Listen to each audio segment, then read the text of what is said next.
Hello everyone, आज हम देखेंगे R O R O K PYQ learning from question to topic. तो भारत के महान्यायवादी के संदर्भ में दो कुछ स्टेटमेंट आए थे। वे प्रधानमंत्री की मर्जी तक पद पर बने रहते हैं, वे संसद सदस्य के विशेष अधिकार के हकदार नहीं हैं। तो सही उत्तर बताना था और इसका जो इंग्लिश में है वो भी साइड में दे रखा है, आप उसे भी पढ़ सकते हैं और ये वीडियो आपको बहुत ज़्यादा हेल्पफुल होने वाली है। तो इसका आंसर तो सी है, ना ही फर्स्ट ना ही सेकेंड।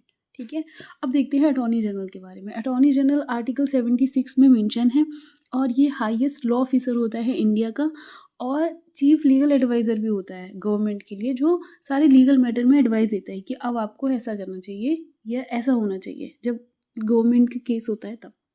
ठीक, अपॉइंट कौन करता है? प्रेसिडेंट अपॉइंट करता है, जो क्वालिफाइड होता है as a post of Supreme Court के जज। सुप्रीम कोर्ट के जज के लिए जो क्वालिफाइड रहेगा उसको अपॉइंट कर लिया जाएगा, लेकिन गवर्नमेंट एडवाइस देगी प्रेसिडेंट को कि आप इसे अपॉइंट कीजिए, वो अपॉइंट किया जाता है।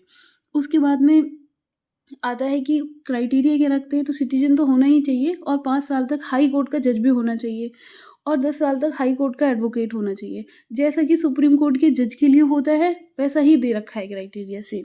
ही में एमिनेंट जूरिस्ट टू, प्रेसिडेंट की नज़र में अच्छा जज होना चाहिए।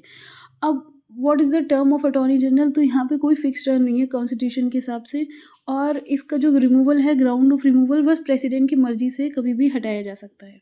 इसीलिए ये अपना रिजिग्नेशन भी प्रेसिडेंट को ही देगा और ये रिजिग्नेशन तो देगा जब प्रेसिडेंट हटा देगा तो, लेकिन काउंसिल ऑफ मिनिस्टर अगर हटती है तब भी ये हट सकता है।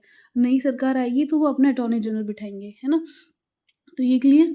अब पूछते हैं कि who what is the role of attorney general of India. तो रोल तो वही है, यूनियन एग्जीक्यूटिव का पार्ट होता है, तो ये स्पीक और पार्ट भी कर सकता है प्रोसीडिंग्स में पार्लियामेंट की, इंजॉय करता है सारे प्रिविलेजेस जो मेंबर ऑफ पार्लियामेंट को अवेलेबल हैं।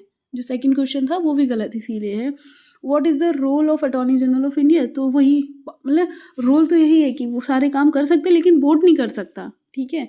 और वो प्राइवेटली भी लीगल प्रैक्टिस कर सकता है, डिवाइडेड नहीं है, मना ही नहीं है। That's all from my side, thank you.